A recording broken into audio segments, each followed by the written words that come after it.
بسم الله الرحمن الرحيم. الحمد لله رب العالمين، والصلاة والسلام على نبينا محمد وعلى آله وصحبه أجمعين، وعلى من تبعهم بإحسان إلى يوم الدين، أما بعد. رب اشرح لي صدري ويسر لي أمري واحلل عقدة من لساني يفقه قولي. رب أعوذ بك من همزات الشياطين.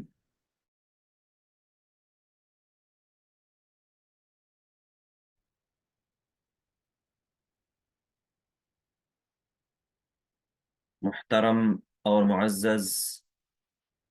مرد و خواتین، بچوں اور بچیوں، جیسا کہ آپ لوگ جانتے ہیں کہ ہمیشہ کی طرح رمضان سے پہلے یہ سلسلہ شروع کیا جاتا ہے، تو اس رمضان سے پہلے بھی فاستبقوا الخیرات جو العلم النافع فاؤنڈیشن کے تحت منعقد ہوتا ہے، امسال بھی شروع کیا گیا ہے۔ تو سلسلے کی پہلی کڑی آج شروع ہوتی ہے، اور جو موضوع ہے وہ ہے رمضان میں قرآن کی نیت کیوں۔ رمضان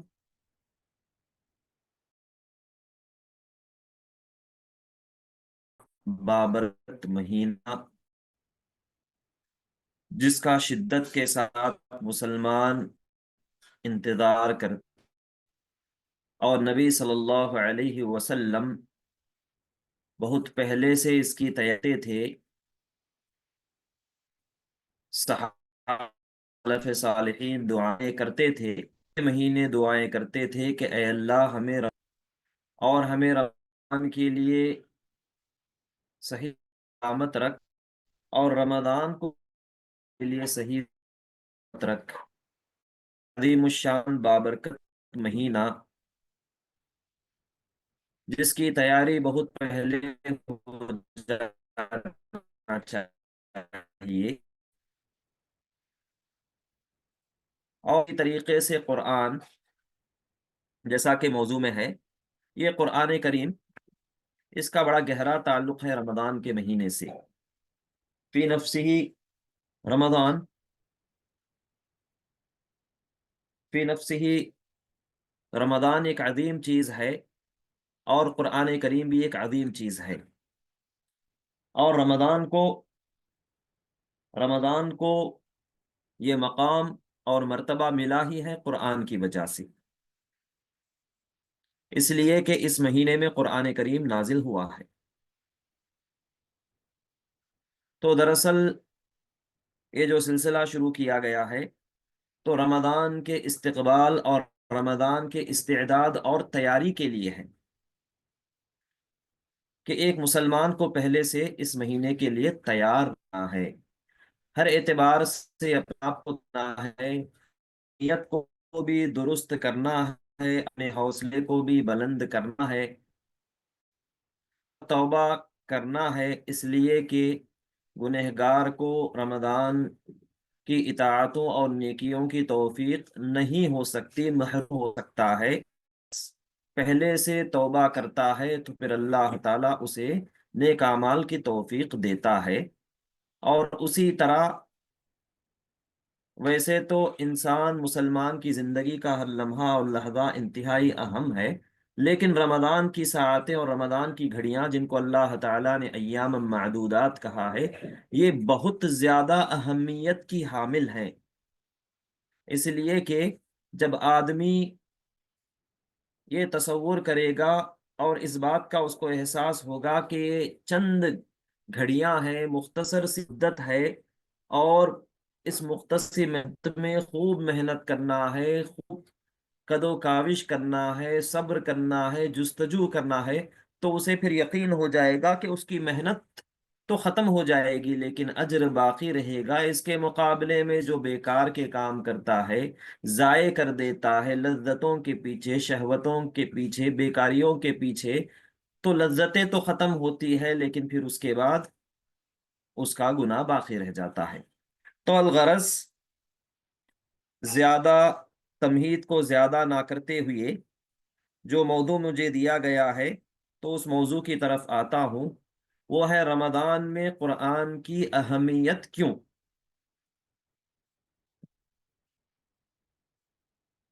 سب سے پہلی بات یہ ہے کہ اسی مہینے میں اللہ تعالیٰ نے قرآن کریم نازل فرمایا ہے، اس وجہ سے اس کی اہمیت ہے۔ یہی ہے بنیادی وجہ، یہ ہے کہ اللہ تبارک و تعالیٰ نے اسی بابرکت مہینے میں قرآن کریم کو کیا ہے، جیسے سورۃ البقرہ میں جہاں پر اللہ تبارک تعالیٰ نے رمضان ذکر کیا ہے تو اللہ تبارک و تعالیٰ نے وہاں پر فرمایا شہر رمضان الذی انزل فیہ القرآن ہدی للناس وبینات من الہدی والفرقان، کہ رمضان کا مہینہ ہی وہ مہینہ ہے جس میں قرآن کریم کو نازل کیا گیا، وہ قرآن کریم جو لوگوں کی ہدایت ہے، اور جس قرآن کریم میں ہدایت دلائل ہے، اور وہ قرآن کریم جو حق اور باطل درمیان فرق کر دیتا ہے۔ تو یہ عظیم الشان کتاب، یہ اللہ کا کلام، یہ امانت، ذمہ داری تعالی نے انسانوں کو دی ہے، ایک عظیم ذمہ داری ہے جس کے تعلق سے قیامت کے دن سوال کیا جائے گا۔ اس عظیم ذمہ داری قرآن کہتے ہیں، اور ساری انسانیت کے لیے تاقیات ہدایت کا سبب ہے،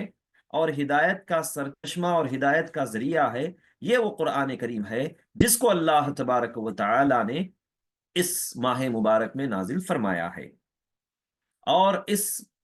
ماہ مبارک میں اللہ تبارک و تعالیٰ نے ایک رات کا انتخاب کیا ہے جس کو لیلۃ القدر کہا جاتا ہے۔ بدقسمتی کی بات یہ ہے کہ کل ہی کی رات کو بعض لوگوں نے، بعض جاہل لوگوں نے شب برات کے نام سے جشن کیا، لوگوں کو جمع کیا، اور الگ الگ قسم کی بدعتوں کو انہوں نے انجام دیا،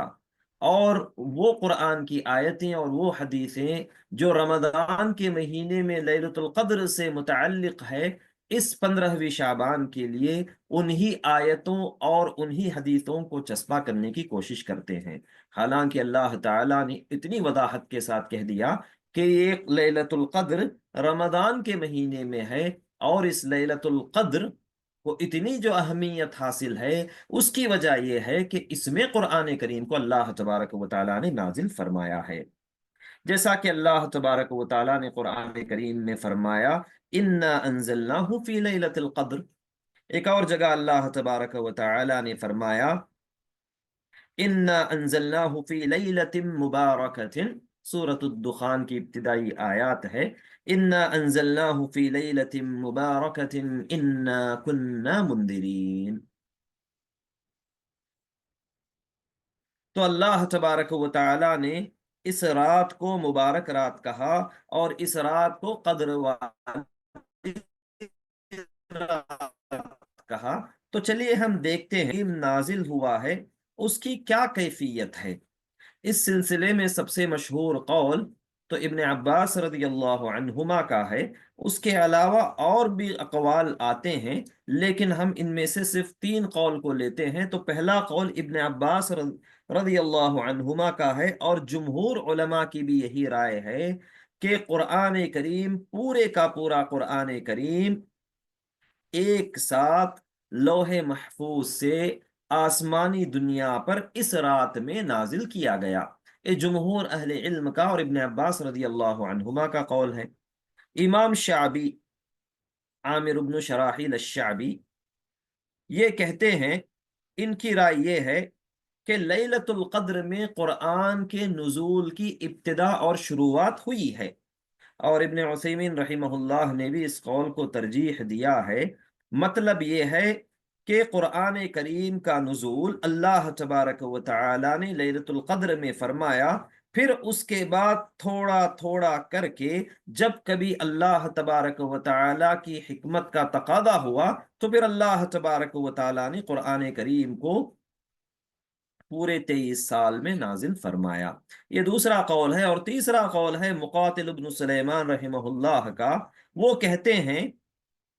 کہ 23 سال نبی صلی اللہ علیہ وسلم نے نبوت کے بعد زندگی گزاری، تو قرآن کریم 23 سال میں نازل ہوا، اور ہر سال لیلۃ القدر میں قرآن کا وہ حصہ جو پورے سال میں نازل ہونا تھا، ہر سال لیلۃ القدر میں آسمانی دنیا پر اترتا گیا، اور تھوڑا تھوڑا کر کے سال بھر میں وہ نبی صلی اللہ علیہ وسلم تک پہنچایا گیا۔ تو اس طریقے سے 23 مرتبہ تھوڑا تھوڑا قرآن کریم آسمانی دنیا پر نازل کیا گیا لیلۃ القدر میں، پھر اس کے بعد سال بھر میں اس سال جو نازل کیا گیا تھا شروع میں لیلۃ القدر میں، وہ نبی صلی اللہ علیہ وسلم نبی صلی اللہ علیہ وسلم تک جبریل امین لے کر آتے رہے۔ تو یہ جو ہے مختصر طور پر اقوال ہے، لیکن سب سے مشہور جس کو جمہور اہل علم نے مانا ہے اور قبول کیا ہے وہ یہ ہے کہ ایک ساتھ لیلۃ القدر میں، قدر والی رات میں، رمضان میں اللہ تبارک و تعالی نے پورے قرآن کریم کو آسمانی دنیا پر نازل کیا، پھر وہاں سے تھوڑا تھوڑا کر کے 23 سال میں پورا قرآن کریم نبی صلی اللہ علیہ وسلم پر اتارا گیا۔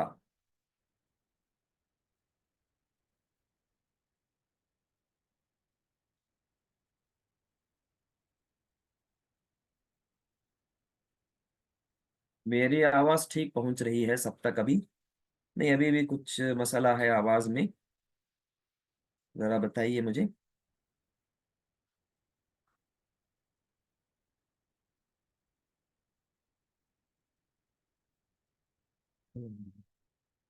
ٹھیک ہے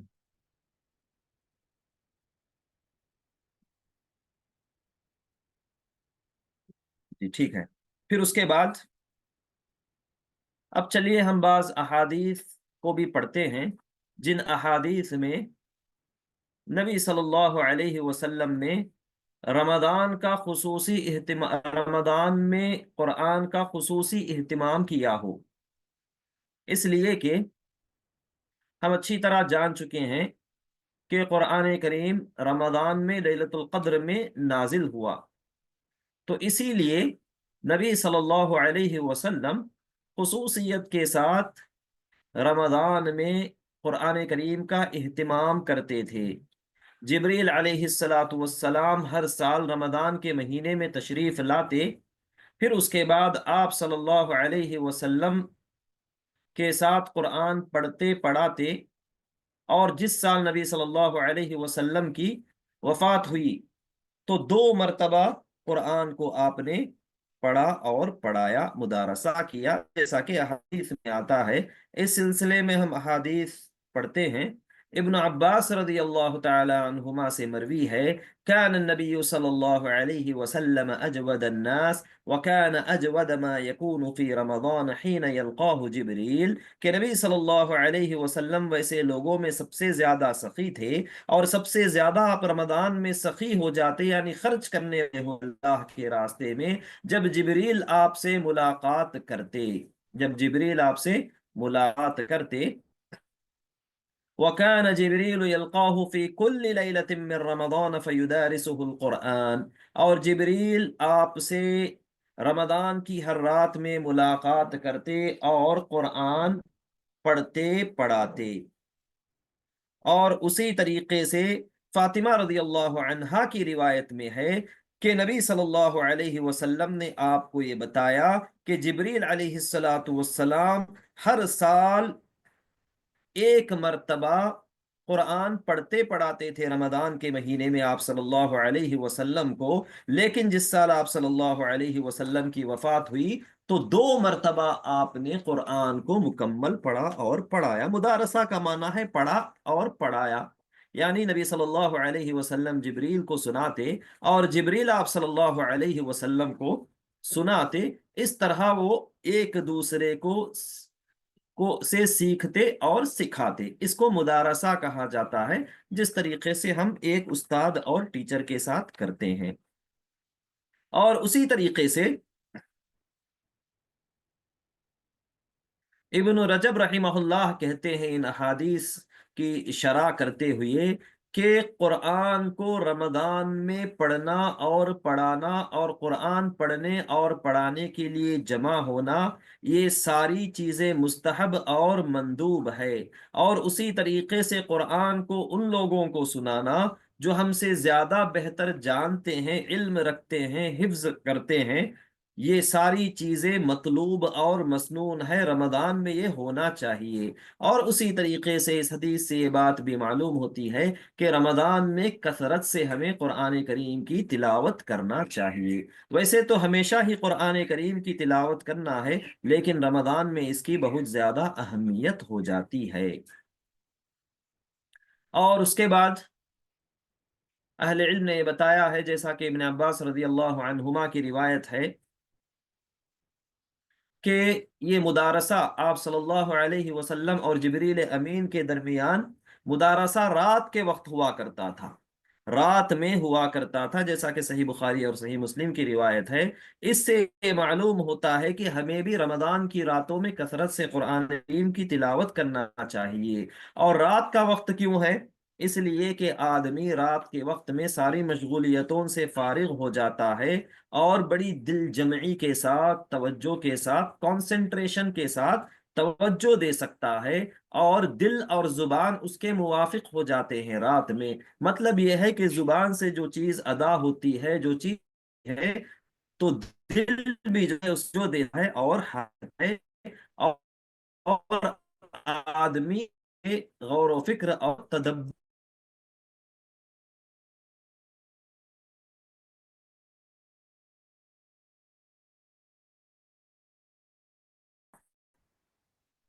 ان ناشئة اللیل ہی اشد وطئا واقوم قیلا کہا۔ یعنی مطلب یہ ہے کہ رات کی جو نماز ہوتی ہے، رات کی تلاوت جو ہوتی ہے، یہ جو ہے بہت ہی مضبوط ہوتی ہے۔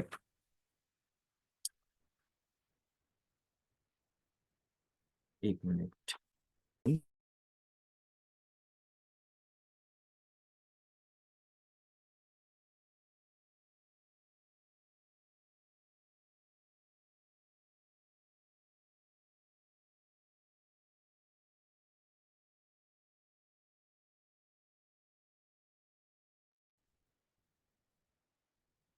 ٹھیک ہے، ہم جاری رکھیں گے۔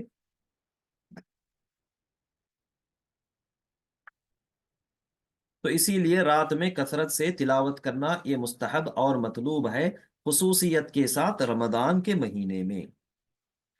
اور نبی صلی اللہ علیہ وسلم کا عمل بھی دیکھتے ہیں کہ نبی صلی اللہ علیہ وسلم رمضان میں کس طریقے سے قرآن کریم کے ساتھ تعامل کرتے تھے، کس طریقے سے آپ صلی اللہ علیہ وسلم قرآن کریم کے ساتھ معاملہ اور برتاؤ کرتے تھے۔ تو اس کی طرف بھی ہم ذرا نظر ڈالتے ہیں کہ نبی صلی اللہ علیہ وسلم نے قرآن کے ساتھ کیا معاملہ کیا ہے۔ تو دیگر مہینوں کے مقابلے میں نبی صلی اللہ علیہ وسلم رمضان میں بہت زیادہ قیام کرتے تھے اور لمبی لمبی نمازیں پڑھتے تھے، اور لمبی نمازیں پڑھنے کا مقصد لمبی قراءت کرنا ہے، جیسا کہ ایک مشہور و معروف روایت ہے حذیفہ بن یمان رضی اللہ عنہ کی۔ ابھی آواز پہنچ رہی ہے میری؟ اب نہیں معلوم بیچ میں کیوں بریک ہو رہی ہے، کبھی ٹھیک ہو رہی ہے، کبھی بریک ہو رہی ہے، واللہ عالم۔ اب صحیح ہے آواز میری؟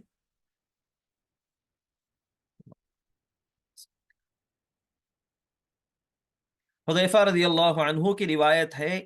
کہ نبی صلی اللہ علیہ وسلم کے ساتھ آپ ایک مرتبہ کھڑے ہو گئے رمضان کی ایک رات میں۔ تو نبی صلی اللہ علیہ وسلم نے سورۃ البقرہ کی تلاوت کی، پھر سورۃ النساء کی، پھر سورہ آل عمران کی۔ اور جب کبھی کسی آیت کریمہ سے گزرتے، خوف والی آیت ہوتے، تو وہاں پر کھڑے ہو جاتے اور اللہ تعالی کی پناہ طلب کرتے، اور اسی طریقے سے کبھی رحمت کی آیت سے گزر جاتے تو وہاں پر کچھ توقف کر لیتے اور اللہ سے سوال کرتے، دعا کرتے۔ یہاں تک کہ حذیفہ رضی اللہ عنہ کہتے ہیں کہ ابھی 2 رکعت بھی نہیں ہوئے کہ بلال رضی اللہ عنہ آ گئے فجر کی فجر کو بلانے کے لیے، فجر کی نماز کو نبی صلی اللہ علیہ وسلم کو بلانے کے لیے۔ تو یہ رمضان میں نبی صلی اللہ علیہ وسلم کا اہتمام تھا۔ اور اسی طریقے سے اہل علم نے کہا ہے کہ تراویح جو ہم پڑھتے ہیں اس کا اصل مقصد، جیسا کہ ابن تیمیہ رحمہ اللہ کہتے ہیں، اصل مقصد لوگوں کو قرآن کریم سنانا ہے۔ اصل مقصد لوگوں کو قرآن کریم سنانا ہے، یہ جو ہے تراویح کا اصل مقصد ہے، اصل حکمت اس کے پیچھے یہی ہے۔ اسی لیے نبی صلی اللہ علیہ وسلم کے تعلق سے آتا ہے کہ رمضان میں قیام کا اہتمام کرتے تھے۔ تلاوت کے تعلق سے ہم بعد میں ذکر کریں گے، لیکن اب فی الحال قیام کے تعلق سے بات ہو رہی ہے، تو اس کو ذہن میں رکھیے۔ ایک قیام ہے، تراویح کی شکل میں ہو یا تہجد کی شکل میں ہو، جس کو ہم قیام اللیل کہتے ہیں، اس کی بات ہو رہی ہے۔ لیکن جہاں تک تلاوت کا مسئلہ ہے، قرآن پڑھنے کا مسئلہ ہے، اس مسئلے کی طرف بعد میں جائیں گے۔ تو یہ تو نبی صلی اللہ علیہ وسلم کا عمل تھا کہ لمبی لمبی نمازیں پڑھا کرتے تھے، لمبی لمبی قرات کرتے تھے۔ اور اس کے بعد نبی صلی اللہ علیہ وسلم کے بعد صحابہ کا زمانہ آیا، تو صحابہ کے زمانے میں عمر بن خطاب رضی اللہ عنہ نے خصوصیت کے ساتھ قیام کا اہتمام کروایا، تراویح کا اہتمام صحابہ کو کروایا با جماعت۔ جیسا کہ ہم بارہا سنتے ہیں، عمر بن خطاب، امیر المؤمنین عمر بن خطاب رضی اللہ عنہ نے ابی بن کعب اور تمیم الداری دونوں کو حکم دیا کہ لوگوں کو رمضان کے مہینے میں تراویح کی امامت کروائیں اور قرآن پڑھیں۔ تو بہرحال صحابہ کا زمانہ تھا، تو وہ لوگ لمبی لمبی تراویح اور لمبی لمبی نمازیں پڑھا کرتے تھے۔ ایک ایک رکعت میں کبھی کبھی 200 آیتیں پڑھتے تھے، جیسا کہ آتا ہے۔ یہاں تک کہ لوگ لمبے قیام کی وجہ سے عصا پکڑ کر کھڑے ہو جاتے تھے، اور بعض روایتوں میں آتا ہے کہ ستونوں کے درمیان رسیاں باندھ دیتے تھے اور ان رسیوں کو مضبوطی سے پکڑ لیتے تھے تاکہ تحمل کر سکے، اپنے آپ کو کھڑا کر رکھ سکے۔ اور کبھی کبھی تو فجر کی نماز کے قریب تک قیام کرتے تھے، یہ صحابہ کا عمل تھا۔ پھر اس کے بعد تابعین کا زمانہ آیا، انہوں نے بھی تراویح کا باجماعت اہتمام کیا، اور جیسا کہ آتا ہے ایک روایت میں کہ تابعین کے زمانے میں 8 رکعت میں سورۃ البقرہ مکمل کرتے تھے۔ ایک روایت میں آتا ہے کہ کم از کم اتنا کیا کرتے تھے کہ 8 رکعت میں سورۃ البقرہ مکمل پڑھ لیتے تھے۔ اور اسی طریقے سے بعض سلف میں سے جو اہل علم ہے، جیسا کہ اسحاق بن راہوی ہے، ان سے پوچھا گیا کہ کم از کم کتنا پڑھنا چاہیے تراویح میں، امام کو کتنا پڑھانا چاہیے تراویح میں؟ تو اسحاق بن راہوی رحمہ اللہ نے کہا کہ 10 آیات، سورۃ البقرہ کی 10 آیات سے کم نہیں پڑھنا چاہیے۔ اگر سورۃ البقرہ یا یہ کہ بعد کی جو چھوٹی آیتیں ہیں تو وہ بھی اس قدر ہو، ان کی لمبائی جو سورۃ البقرہ کی 10 آیات کے برابر ہو، کم از کم ایک رکعت میں اتنی آیتیں پڑھنا چاہیے۔ اور اسی طریقے سے امام مالک رحمہ اللہ نے 10 آیات سے کم پڑھنے کو اچھا نہیں سمجھا، ناپسند کیا کہ تراویح میں کسی بھی رکعت میں 10 آیات سے کم نہ ہو۔ یہ طریقہ تھا سلف کا، اور یہ انہوں نے، ان کا عمل یہ تھا۔ اور اسی طریقے سے نبی صلی اللہ علیہ وسلم نے بھی اپنی زندگی میں جیسا کہ روایتوں میں آتا ہے، مشہور و معروف روایت ہے ابو ذر غفاری رضی اللہ عنہ کہ نبی صلی اللہ علیہ وسلم نے بھی رمضان میں با جماعت قیام کیا۔ 23ویں رات کو نبی صلی اللہ علیہ وسلم نے رات کے پہلے تہائی حصے تک قیام کیا۔ 25ویں رات میں رمضان کے نصف اللیل یعنی آدھی رات تک قیام کیا۔ تو صحابہ نے کہا لو نفلتنا بقیت لیلتنا، کیوں نہیں آپ پوری رات ہمیں قیام کراتے، پوری رات تراویح پڑھاتے؟ تو نبی صلی اللہ علیہ وسلم نے کہا ان الرجل اذا صلى مع الامام حتى ينصرف كتب له بقیت لیلته، کہ آدمی جب امام کے ساتھ کھڑا ہو جاتا ہے یہاں تک کہ امام سلام پھیر لیتا ہے تو اس کے لیے پوری رات کے قیام کا ثواب لکھ دیا جاتا ہے۔ تو اسی لیے امام احمد رحمہ اللہ کے تعلق سے آتا ہے کہ جب تک امام سلام نہیں پھیرتے تراویح سے، جب تک امام سلام نہیں پھیرتے تب تک وہ بھی تراویح سے تراویح جاری رکھتے اور واپس نہیں آتے۔ اور بعض سلف صالحین نے کہا کہ کوئی نصف آدھی رات بھی قیام کر لیتا ہے رمضان میں ہو یا جب بھی ہو تو پوری رات قیام کا ثواب اس کے لیے لکھ دیا جاتا ہے۔ تو اسی لیے یہ 10 رات کی بات صرف یہاں پر نہیں ہے، سلف صالحین ہی سے نہیں مروی ہوئی ہے 10 آیات جو ایک ایک رکعت میں پڑھنا ہے، بلکہ جو ہے نبی صلی اللہ علیہ وسلم سے بھی بعض روایتوں میں اس کی طرف اشارہ ملتا ہے، اور سلف کی زندگی میں بھی اس کی طرف اشارہ ملتا ہے کہ آدمی پوری زندگی میں کم از کم 10 آیتیں تو قیام میں تلاوت کرنا چاہیے۔ ٹھیک ہے، یہ تو قیام کا مسئلہ ہوا جس کی طرف اختصار کے ساتھ ابھی ابھی میں آپ لوگوں کو بتایا۔ اب چلیے ہم دیکھتے ہیں کہ قرآن کی تلاوت کیسی ہو رمضان میں۔ ویسے تو قرآن کی تلاوت ہمیشہ ہی کرنا ہے، کیونکہ یہ اللہ تبارک و تعالیٰ کا کلام ہے، اس کی تلاوت کتنی اہم ہے، اس کی کیا فضیلت ہے، اس کے کیا فوائد ہیں، دنیا و آخرت میں اس کے کیا فوائد ہے، اور تلاوت نہ کرنے کے کتنے نقصانات ہیں۔ اس تفصیل میں تو نہیں جاؤں گا اس لیے کہ یہ موضوع سے متعلق نہیں ہے، لیکن قرآن سے متعلق چند اہم باتوں کی طرف انشاءاللہ ضرور آپ لوگوں کی میں رہنمائی کروں گا۔ اللہ تبارک و تعالی ہم سب کو ان باتوں پر عمل کرنے کی توفیق عطا فرمائے، اللہم آمین۔ اب چلیے ہم دیکھتے ہیں کہ سلف صالحین نے رمضان کے مہینے میں کس طریقے سے قرآن کریم کی تلاوت کا اہتمام کیا۔ قرآن کریم کی تلاوت 3 قسم کی ہوتی ہے عام طور پر۔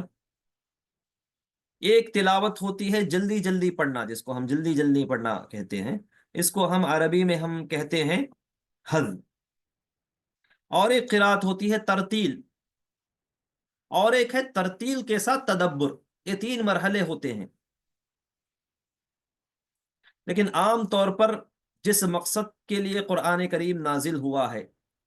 کہ آیات کی ترتیل بھی کی جائے، آیات پر تدبر اور غور و فکر بھی کیا جائے، تو اس میں سب سے بہتر تلاوت وہ ہوتی ہے جو ترتیل کے ساتھ ہو اور تدبر کے ساتھ ہو، غور و فکر کے ساتھ ہو، جو ہمیشہ ہمیں کرنا چاہیے، جس میں سب سے زیادہ ثواب ہے، سب سے زیادہ فائدہ ہے، اور قرآن کے نزول کا مقصد بھی پورا ہوتا ہے۔ تو سب سے پہلے اس سلسلے میں سلف صالحین کس طرح اہتمام کرتے تھے، چاہے وہ جہاں تک مسئلہ باجماعت کا ہے تو مسئلہ گزر چکا ہے، لیکن تنہائی میں سلف صالحین نماز کی حالت میں بھی قیام کرتے، یعنی قیام کی حالت میں بھی تلاوت کرتے تھے، اور جب قیام نہیں کرتے تب بھی تلاوت کرتے تھے۔ دونوں قسم کا عمل سلف صالحین سے ثابت ہوتا ہے، تو دونوں قسم کا عمل ہم کر سکتے ہیں، چاہے الگ سے جب ہم پڑھتے ہیں، اس لیے کہ جب مسجد میں پڑھتے ہیں تو ظاہر بات ہے مختصر تراویح ہوتی ہے یا جیسی بھی تراویح ہوتی ہے یا قیام ہوتا ہے، لیکن پھر اس کے بعد آدمی جب گھر میں آتا ہے تو لمبی قیام کر سکتا ہے، اس کی اپنی مرضی ہوتی ہے۔ تو اسی لیے جیسا کہ بعض سلف کے تعلق سے آتا ہے کہ قیام کی حالت میں، نماز کی حالت میں 3 رکعت میں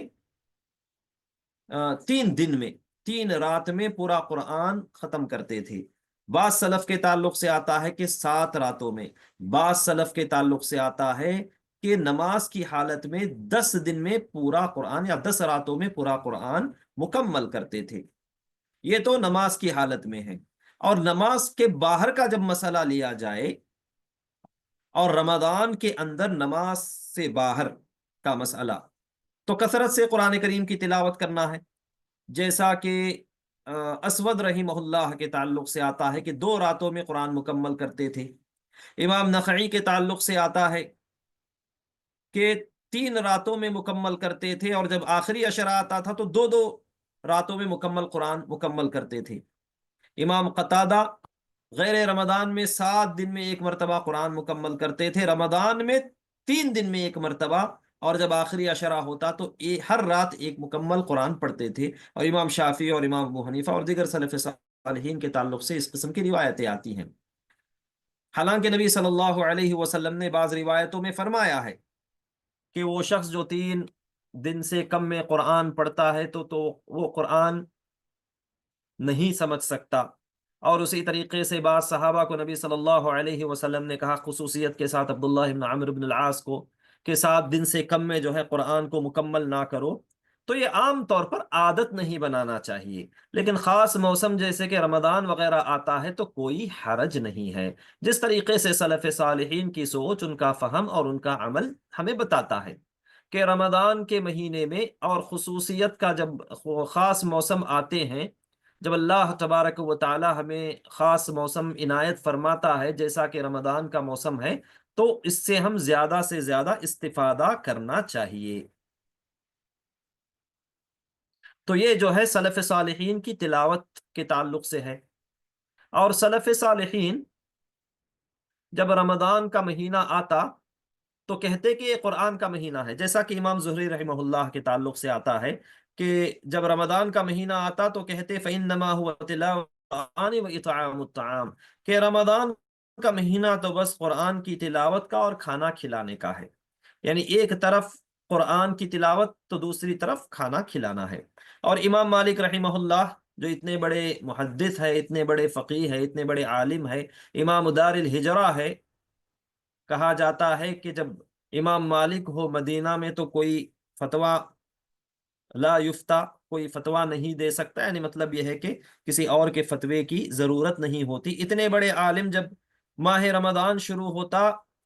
تو حدیث کا درس بند کر دیتے اور قرآن کریم مصحف لے کر اس میں سے قرآن کریم کی تلاوت شروع کر دیتے۔ امام سفیان الثوری، عائشہ رضی اللہ عنہا اور زبید الیامی اور دیگر سلف صالحین سے بھی اس قسم کی روایتیں آتی ہے۔ تو اس سے معلوم ہوتا ہے کہ ہمیں بھی کثرت سے قرآن کریم کی تلاوت کرنا چاہیے۔ اب ایک مسئلہ آتا ہے، جیسا کہ بات گزر چکی ہے کہ تلاوت کی 3 قسمیں ہوتی ہے۔ پہلی قسم ہے حفظ، جس میں جلدی جلدی قرآن کریم پڑھا جاتا ہے، اور ہم بھی پڑھتے ہیں اور تراویح میں بھی سنتے ہیں، تو جائز ہے، کوئی حرج نہیں ہے، اس میں کوئی شک نہیں ہے کہ حفظ جائز ہے، ایک شرعی چیز ہے جس کا ذکر حدیثوں میں بھی آتا ہے، اس میں 2 رائے نہیں ہے۔ جیسا کہ ایک حدیث ہے کہ یقال لقارئ القرآن اقرأ واسعد فی درج الجنت وغرفها، کہ قرآن کی تلاوت کرنے والے سے قیامت کے دن کہا جائے گا کہ تو پڑھتا جا اور چڑھتا جا جنت کے درجات اور جنت کے زینے اور اس کے بالا خانوں میں۔ فَهُوَ فِي سُعُودٍ، وہ چڑھتا رہتا ہے قاری قرآن، مَا دَامَ يَقْرَؤُ حَظًّا أَوْ تَرْتِيلًا، جب تک کہ وہ حظ کے ساتھ پڑھتا ہو یا ترتیل کے ساتھ پڑھتا ہو۔ تو اس کا معنی یہ ہے کہ حظ تو جائز ہے، اس میں کوئی شک نہیں ہے، ہم پڑھ سکتے ہیں، لیکن اس سے بہتر کیا ہے؟ ترتیل ہے، اس لیے کہ اللہ تعالیٰ کہتا ہے وَرَتِّلِ الْقُرْآنَ تَرْتِيلًا۔ لیکن اس سے بھی زیادہ بہتر کیا ہے؟ تدبر بھی ہو ساتھ میں، اور جب ہم عربی زبان سے واقف نہیں ہیں، عربی دان نہیں ہے، تو تدبر کرنے کے لیے ترجمہ ضروری ہے ہم لوگوں کو۔ اور قرآن کریم کی 4 آیتوں میں اللہ تبارک و تعالیٰ نے قرآن کا مقصد تدبر بتایا ہے۔ ایک جگہ اللہ تعالیٰ نے فرمایا افلا يتدبرون القرآن ولو كان من عند غیر اللہ لوجدوا فیہ اختلافا کثیرا، کیا یہ لوگ قرآن پر غور و فکر و تدبر نہیں کرتے؟ اگر یہ غیر اللہ کی طرف سے ہوتا تو اس میں بہت زیادہ اختلاف پاتے۔ ایک اور جگہ فرمایا افلا يتدبرون القرآن ام على قلوب اقفالها، کیا یہ لوگ قرآن پر غور و فکر نہیں کرتے یا ہے کہ ان کے دلوں پر اس کے تالے پڑے ہوئے ہیں؟ ایک اور جگہ فرمایا کتاب انزلناه الیک مبارک لیدبروا آیاتہ ولیتذکر اولو الالباب، کہ ہم نے اس بابرکت قرآن کو نازل کیا ہے تاکہ لوگ اس کی آیتوں پر غور و فکر کریں اور تاکہ عقل مند لوگ نصیحت حاصل کر سکیں۔ تو اس سے معلوم ہوتا ہے کہ تدبر قرآن کریم کے نزول کا مقصد ہے، اور سب سے زیادہ ثواب، سب سے زیادہ فائدہ۔ اسی لیے اکثر اہل علم نے جب موازنہ کیا ہے کہ ایک شخص صرف ترتیل پڑھتا ہے یا قرآن پڑھتا ہے بغیر سمجھے بغیر تدبر کیے، اور دوسرا شخص حالانکہ وہ زیادہ پڑھتا ہے، مثلا ایک شخص 5 جز پڑھ لیتا ہے، اس کے مقابلے میں دوسرا شخص جو ہے صرف 1 یا 2 جز پڑھتا ہے، مگر مکمل فہم کے ساتھ اور مکمل تدبر کے ساتھ جتنا اس سے ممکن ہو، تو اکثر اہل علم نے یہ بات کہی ہے کہ دوسرا شخص جو کم پڑھتا ہے لیکن تدبر کے ساتھ پڑھتا ہے، اس کو زیادہ ملتا ہے، اس کو زیادہ نیکیاں لکھی جاتی ہیں۔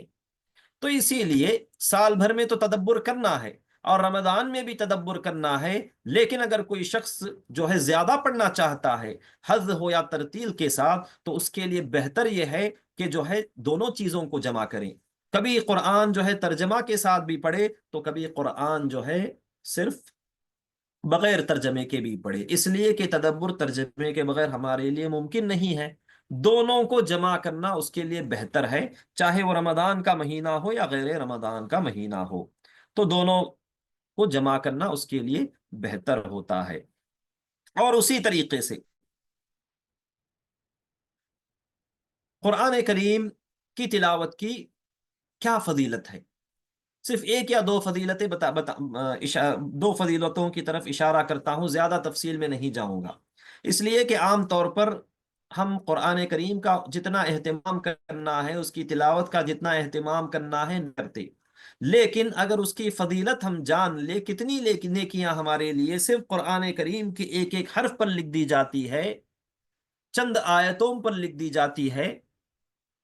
تو پھر اندازہ ہوگا کہ کتنی بڑی چیز سے ہم محروم ہو رہے ہیں۔ قرآن کریم میں ایک جگہ اللہ تعالیٰ نے فرمایا ان الذين يتلون كتاب الله واقاموا الصلاة وانفقوا مما رزقناهم سرا وعلانية يرجون تجارة لن تبور، کہ یقیناً وہ لوگ جو کتاب اللہ کی تلاوت کرتے ہیں، نماز قائم کرتے ہیں، اور جو کچھ بھی ہم نے انہیں دیا ہے اس سے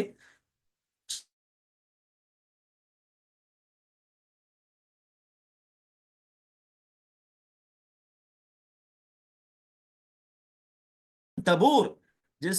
تجارت میں کوئی نقصان نہیں ہے۔ اور اللہ کے نبی صلی اللہ علیہ وسلم کی مشہور و معروف حدیث ہے من قرأ حرفا من کتاب اللہ فلہ بہ حسنہ، جو کتاب اللہ کا ایک حرف پڑھ لے اس کے لیے ایک نیکی ہے، والحسنۃ بعشر امثالہا، اور نیکی 10 گنا بڑھا کر اس کا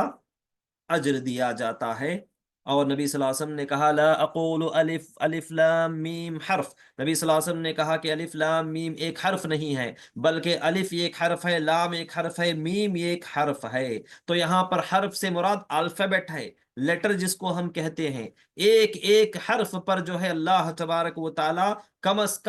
کم 10 نیکیاں لکھ دیتا ہے۔ اور اہل علم نے بتایا ہے کہ قرآن کریم میں 3 لاکھ حرف ہیں، تو 3 لاکھ کو اگر ہم 10 سے ملٹیپلائی کریں گے تو 30 لاکھ نیکیاں کم از کم۔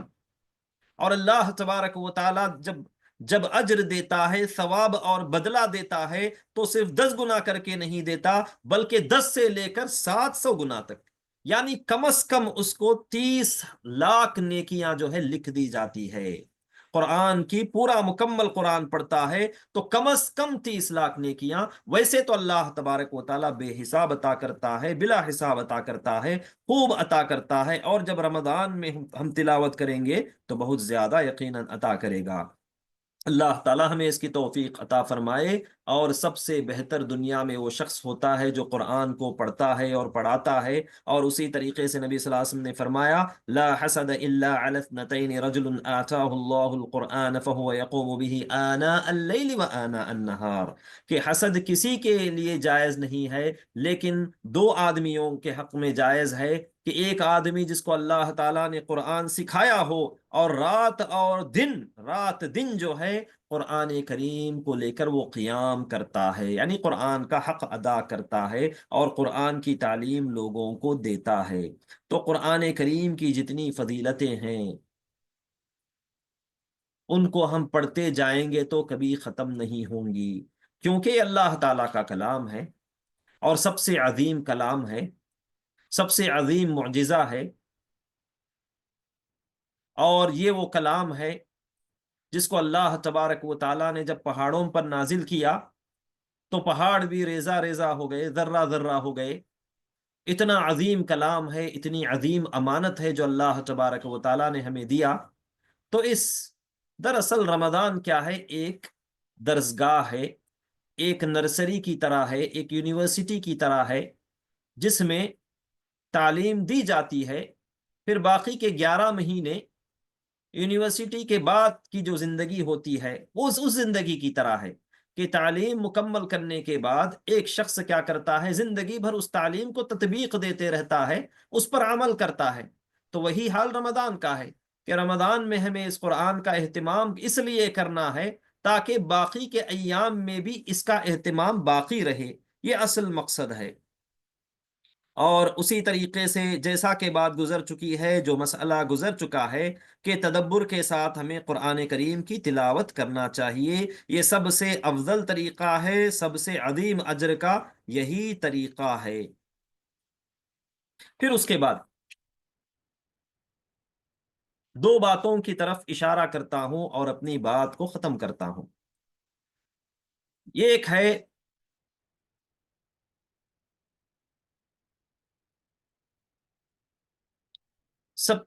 دو چیزیں ہیں۔ پہلی بات یہ ہے کہ اللہ تبارک و تعالی نے سیام اور قرآن کو جمع کیا ہے، جیسا کہ سورۃ البقرہ کی آیات میں ہے، اور نبی صلی اللہ علیہ وسلم نے بھی متعدد احادیث میں سیام اور قرآن کو، یعنی روزے کو اور قرآن کو یکجا کیا ہے۔ اور اسی طریقے سے نبی صلی اللہ علیہ وسلم نے یہ بتایا کہ رات میں قرآن ہوتا ہے جو آدمی کو نیند سے دور رکھتا ہے، اس کو بیدار رکھتا ہے اور اس کو کھڑا کر رکھتا ہے اللہ کے سامنے۔ اور دن میں سیام ہوتا ہے، یعنی روزہ، رمضان کا روزہ دن میں اس کو بھوکا رکھتا ہے، پیاسا رکھتا ہے، اور اس کی زبان کی حفاظت کرتا ہے، اس کے جسم کے دیگر اعضاء اور جوارح، اس کے ہاتھ پیر کی حفاظت کرتا ہے، اور اس کے عقل کی حفاظت کرتا ہے، دل کی حفاظت کرتا ہے، اس کے اخلاق کی حفاظت کرتا ہے، الغرض اسے پاک اور صاف رکھتا ہے۔ تو اسی لیے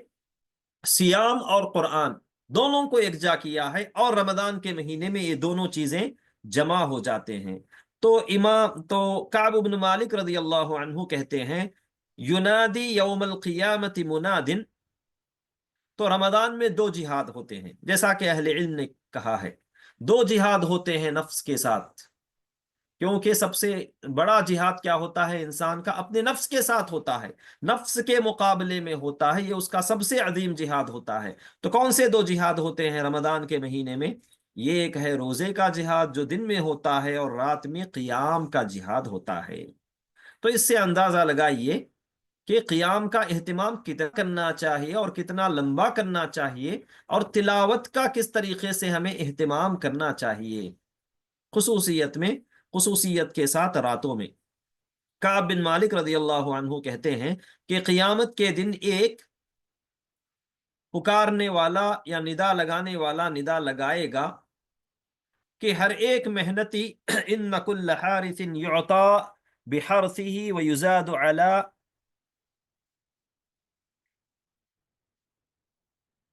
وَيُزَادُ غَيْرَ أَهْلِ الْقُرْآنِ وَالصِّيَامِ، کہ ہر ایک محنت کرنے والے کو، ہر ایک عمل کرنے والے کو اس کے عمل کا بدلہ دیا جائے گا قیامت کے دن، اور زیادہ کر کے دیا جائے گا، سوائے قرآن اور روزے والے کے، غیر اہل القرآن والصیام، سوائے قرآن والے کے اور روزے والے کے، یعطون اجورہم بغیر حساب،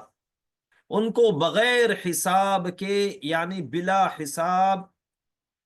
بلا حد و حساب جو ہے ان کو اجر دیا جائے گا۔ یہ قرآن اور روزے والے کے لیے خصوصیت کے ساتھ بتایا گیا، اور نبی صلی اللہ علیہ وسلم سے بھی مروی مشہور و معروف حدیث ہے، عبداللہ بن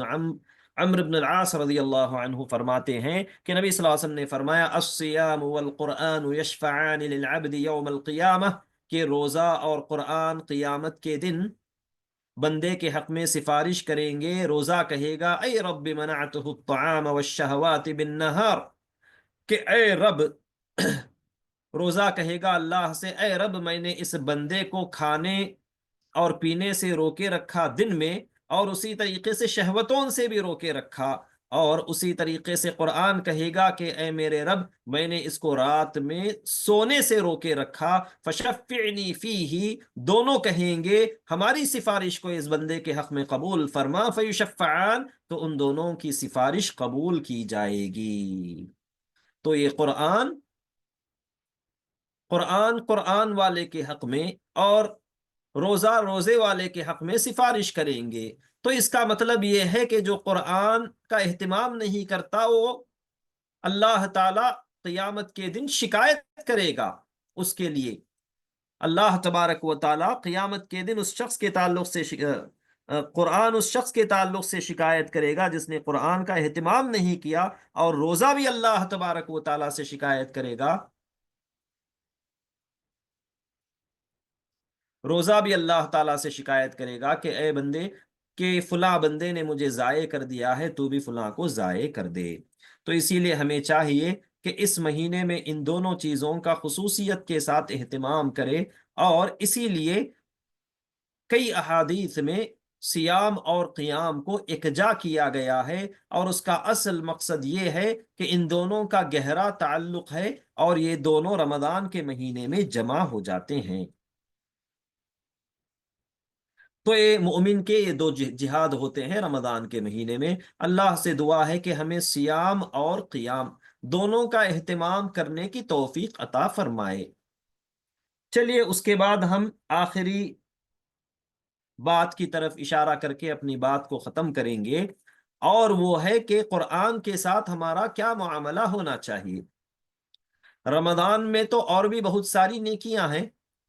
جو ہمیں کرنا ہے، جس کا اہتمام کرنا ہے، اور ابھی سے ہمیں چاہیے کہ اس کا اہتمام کریں، جیسا کہ شعبان کے مہینے کے تعلق سے آتا ہے کہ سلف صالحین اس شعبان کے مہینے کو شہر القراء کہا کرتے تھے، کہ یہ قراء کا مہینہ ہے، قارئین کا مہینہ ہے، جیسا کہ سلف صالحین کے تعلق سے آتا ہے۔ انس بن مالک رضی اللہ عنہ بھی کہتے ہیں کہ جیسے ہی شعبان کا مہینہ آتا تو مسلمان مصاحف یعنی قرآن کے نسخے لے کر بیٹھ جاتے اور اس کی تلاوت میں مصروف ہو جاتے۔ تو کس لیے؟ رمضان کی تیاری کے لیے۔ نبی صلی اللہ علیہ وسلم روزے رکھتے تھے، اور خصوصیت کے ساتھ رمضان شعبان میں بہت زیادہ روزے رکھا کرتے تھے۔ تو ایک مقصد اور ایک حکمت یہ بتائی گئی کہ رمضان کی تیاری کے لیے، اور اسی طریقے سے توبہ و استغفار کا کثرت سے علماء توبہ و استغفار پر ابھارتے ہیں شعبان کے مہینے میں رمضان کی تیاری کے لیے۔ اس لیے کہ ایک گنہگار شخص جب رمضان میں داخل ہوتا ہے اور توبہ کے بغیر داخل ہوتا ہے، تو اندیشہ یہ ہے کہ وہ نیکیوں سے محروم ہو جائے، اس لیے کہ گنہگار بہت دور ہوتا ہے اللہ سے، اس لیے کہ جیسا کہ بتایا گیا قیدتکم خطایاکم، کہ یہ گناہ آدمی کو روک دیتے ہیں نیک عمل سے، قیام سے روک دیتے ہیں، جیسا کہ سلف صالحین کہا کرتے تھے کہ توبہ کے بغیر رمضان میں آدمی داخل نہ ہو۔ تو یہ ساری چیزیں، یہ سارے اہتمام ہمیں کرنے چاہیے، لیکن رمضان قرآن کے ساتھ ہمارا کیا معاملہ ہو، یہ آخری چیز ہے جسے بیان کر کے اپنی بات کو ختم کرتا ہوں۔ تو قرآن کے ساتھ ہمارا جو معاملہ ہونا چاہیے وہ خصوصیت کے ساتھ 4 چیزوں کا ہمیں اہتمام کرنا ہے، یا 5 چیزوں کا ہمیں اہتمام کرنا ہے قرآن کے معاملے میں۔ تو پہلی چیز کیا ہے؟ قرآن سیکھنا۔ قرآن سیکھنا، اس پر ہمیں سب سے زیادہ توجہ دینا چاہیے۔ اس سلسلے میں بے شمار روایتیں آتی ہیں، اور یہ ہم پر فرض کر دیا گیا ہے۔ طلب العلم فریضۃ علی کل مسلم۔ تو قرآن سیکھنا، کم از کم مخارج سیکھنا اور قرآن کا ناظرہ سیکھنا ہر ایک مسلمان پر فرض ہے، اس لیے کہ ہم مخارج یعنی کون سا حرف اور کون سا لیٹر اور الفابیٹ کہاں سے ادا کیا جاتا ہے یہ نہیں جانیں گے تو قرآن کا معنی بدل جاتا ہے، تو سیکھنا ضروری ہے۔ اور ناظرہ کا معنی قرآن صحیح طریقے سے پڑھنا، صحیح مخارج، درست مخارج کے ساتھ، یہ کم از کم چیز ہم پر واجب ہے۔ اور یہ چیز کیسے حاصل ہوتی ہے؟ سیکھنے سے حاصل ہوتی ہے۔ انما العلم بالتعلم۔ آدمی جب محنت کرتا ہے، مشقت کرتا ہے، وقت لگاتا ہے، اور سب سے عظیم چیز جس کے لیے وقت لگانا ہے، جس کے لیے قربانی دینا ہے، وہ قرآن سیکھنے کے لیے۔ خیرکم من تعلم القرآن وعلمہ۔ اور قرآن پڑھنے پڑھانے کی بڑی فضیلت ہے۔ مجتمع قوم فی بیت من بیوت اللہ، جب چند لوگ جمع ہو جاتے ہیں اللہ کے گھروں میں سے کسی گھر میں، یتلون کتاب اللہ ویتدارسونہ فیما بینہم، قرآن کی تلاوت کرتے ہوئے اور آپس میں ایک دوسرے کو پڑھتے پڑھاتے ہوئے، تو نبی صلی اللہ علیہ وسلم نے فرمایا کہ ان پر اللہ کی طرف سے رحمت نازل ہو جاتی ہے، اور ان پر سکینت، سکون و اطمینان چھا جاتا ہے، اور اسی طریقے سے فرشتے ایسی مجلس کو گھیر لیتے ہیں، اور اللہ تبارک و تعالی ایسے لوگوں کا تذکرہ اپنے پاس، اس کے پاس جو فرشتے ہوتے ہیں ان میں کرتا ہے۔ تو سب سے بڑی مجلس، سب سے عظیم مجلس، سب سے عظیم چیز اگر دنیا میں کوئی چیز ہے تو قرآن پڑھنا اور پڑھانا ہے، تو اس کا اہتمام ہمیں کرنا چاہیے۔ تو اس کی فضیلت میں اور اس کی اہمیت میں بے شمار حدیثیں آتی ہیں۔ پھر اس کے بعد دوسرا جو تعامل اور برتاؤ ہمیں قرآن کے ساتھ کرنا چاہیے، یا ہے کہ ہم یوں سمجھ لیجئے کیا فرض ہے ہم پر اور قرآن کے کیا حقوق ہے، تو دوسری چیز ہے قرآن کی مشقت پر صبر کرنا۔ اب ظاہر سی بات ہے، قرآن عربی تو ہماری زبان نہیں ہے، سیکھنے میں مشکل ہوگی، سیکھنے میں مشکل ہوگی، وقت لگانا ہے، مشقت کی بات ہے، لیکن ہمیں اس پر صبر کرنا چاہیے۔ جو قرآن کی مشقت پر صبر کرتا ہے اس کے لیے بھی بہت بڑا اجر، بلکہ دگنا اجر لکھ دیا گیا ہے، جیسا کہ حدیث گزر چکی ہے۔ نبی صلی اللہ علیہ وسلم نے فرمایا الماہر بالقرآن مع السفرۃ الکرام البررہ، کہ جو قرآن کا ماہر ہے وہ تو کاتبین وحی کے ساتھ ہے، اس کا بہت اونچا مرتبہ ہے جو قرآن کا ماہر ہے۔ قرآن کے ماہر سے مراد کیا ہے؟ اچھی طرح تلاوت کرتا ہے مخارج و تجوید کے ساتھ، اور اس کا معنی بھی جانتا ہے، تدبر بھی ہے، تفسیر بھی ہے۔ یہ ساری چیزیں جب کسی شخص میں جمع ہو جاتی ہے تو یہی مقصد ہے قرآن کا، تو اس کے لیے تو بہت عظیم اجر ہے۔ لیکن وہ شخص والذی یقرأ القرآن ویتتعتع فیہ وہو علیہ شاق لہ اجران، لیکن جو قرآن پڑھتا ہے اور اس میں اٹک اٹک کر پڑھتا ہے اور بڑی ہی شاق اور مشکل چیز ہے اس کے لیے پڑھنا، تو اس کے لیے دگنا اجر ہے۔ صحیح بخاری و مسلم کی روایت ہے۔ تو قرآن اگر کسی کو نہیں آتا تو یہ نہ سمجھے کہ وہ نہیں پڑھ سکتا، بلکہ اللہ کے نبی صلی اللہ علیہ وسلم نے وعدہ کیا ہے، خوشخبری سنائی ہے کہ اس کے لیے دگنا اجر ہے، اس لیے کہ ایک تو اسے پڑھنے کا اجر ہے اور ایک ہے مشقت کا اجر، جیسا کہ اہل علم نے کہا ہے۔ یعنی اس نے جو مشقت اٹھائی ہے اس کے لیے ایک اجر ہے، اور جو اس نے تلاوت و قرات کی ہے اس کے لیے ایک اجر ہے۔ تو اسی لیے یہ کوئی معمولی بات نہیں ہے، اجر والی بات ہے۔ تو صبر کریں، محنت کریں، مشقت کریں، اللہ تعالی ہمیں اس کی توفیق عطا فرمائے۔ پھر اس کے بعد تیسری چیز جس کا ہمیں اہتمام کرنا ہے، قرآن کا تدبر۔ تو اس کے تعلق سے تو آیتیں گزر چکی ہے، اور اسی طریقے سے ایک حدیث آپ لوگوں کے سامنے بیان کرتا ہوں، یہ حسن بن علی رضی اللہ عنہما کا قول ہے۔ کہتے ہیں کہ ان من كان قبلكم كانوا، یا یہ کہ رأوا القرآن رسائل من ربهم، پہلے کے لوگ یعنی صحابہ کے تعلق سے کہہ رہے ہیں حسن بن علی رضی اللہ عنہ کہ صحابہ قرآن کریم کو اپنے رب کی طرف سے پیغام سمجھتے تھے، ایک میسیج ہے، میسیجز ہے اللہ تبارک و تعالیٰ کے قرآن کے پاروں میں۔ فَكَانُوا يَتَدَبَّرُونَهَا بِاللَّيْلِ وَيَتَفَقَّدُونَهَا فِي النَّهَارِ، رات میں قرآن کی آیتوں پر تدبر کرتے تھے تو دن میں اس پر عمل کرتے تھے۔ تو تدبر عظیم عبادت ہے، قرآن کا عظیم مقصد ہے۔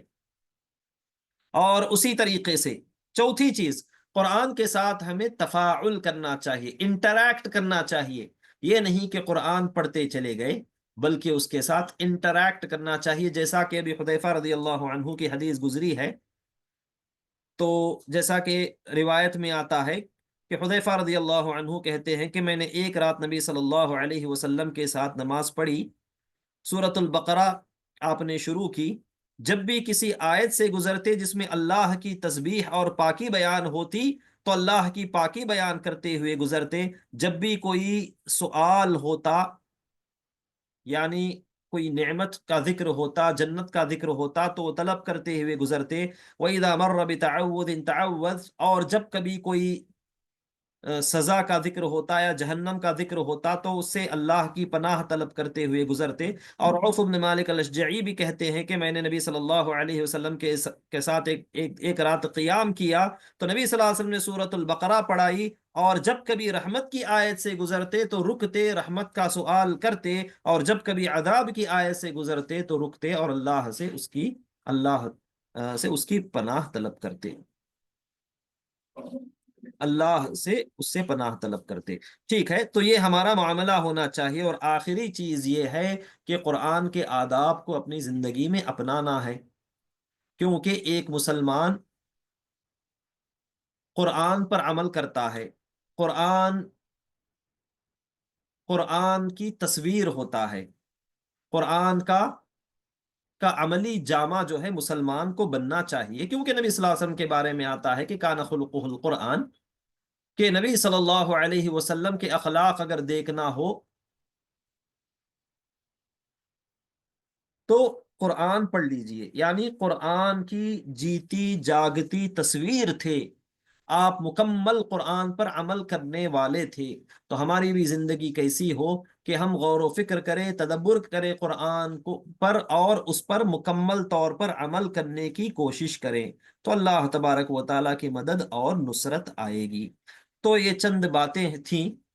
یہ چند باتیں قرآن اور رمضان سے متعلق تھی۔ خلاصہ کلام یہ ہے کہ نبی صلی اللہ علیہ وسلم کی زندگی اور سلف کی پوری زندگی اس بات پر دلالت کرتی ہے کہ رمضان میں انہوں نے قرآن کے ساتھ خصوصی اہتمام کیا۔ تو یہ قرآن کا مہینہ ہے، تو قرآن سے متعلق جو بھی عمل ہو سکتا ہے، آپ سے جو بھی کام ہو سکتا ہے، جو بھی نیکی ہو سکتی ہے، اس کو اس مہینے میں انجام دینے کی کوشش کریں۔ جس قسم کا بھی کام ہو سکتا ہے، مثال کے طور پر قرآن کا درس سنتے ہیں، قرآن پڑھتے پڑھاتے ہیں، تلاوت کرتے ہیں، اس کا ترجمہ، اس کی تفسیر پڑھتے ہیں، جو بھی چیز قرآن سے متعلق ہے وہ ہونا چاہیے، اور جتنا بھی ہوتا ہے کم ہی ہوتا ہے، کیونکہ سلف کے مقابلے میں جب ہم موازنہ کرتے ہیں تو بہت کم، بلکہ سلف کی چیزیں ہمیں جو ہے تعجب خیز لگتی ہے کہ آخر انہوں نے ایسا کیسے عمل کر لیا۔ تو اللہ تبارک و تعالیٰ نے ان کے پاس جو اخلاص تھا، جذبہ تھا، ان کی قربانیاں تھی، تو اس کی وہ برکت تھی کہ وہ لوگ یہ کام انجام دیتے تھے۔ لیکن آج کے زمانے میں بڑی مشکل نظر آتی ہے، لیکن جب ہم ارادہ کرتے ہیں، نیت کرتے ہیں، اور اپنے حوصلے کو بلند کرتے ہیں، عزیمت کو مضبوط کرتے ہیں، اور اخلاص سے کام لیتے ہیں، تو اللہ تبارک و تعالیٰ آسان کر دیتا ہے۔ آج بھی اس قسم کے بعض لوگ پائے جاتے ہیں۔ اللہ سے دعا ہے کہ ہم سب کو نیک توفیق عطا فرمائے، اور خصوصیت کے ساتھ رمضان میں قرآن کا اہتمام کرنے کی توفیق عطا فرمائے، ہمیں صحت و عافیت کے ساتھ رمضان تک پہنچا دے، اور رمضان میں نیک عمل کرنے کی توفیق عطا فرمائے، جس طریقے سے نبی صلی اللہ علیہ وسلم، صحابہ اور سلف عمل کیا کرتے تھے، اس طریقے سے ہمیں عمل کرنے کی توفیق عطا فرمائے۔ ہمیں دوبارہ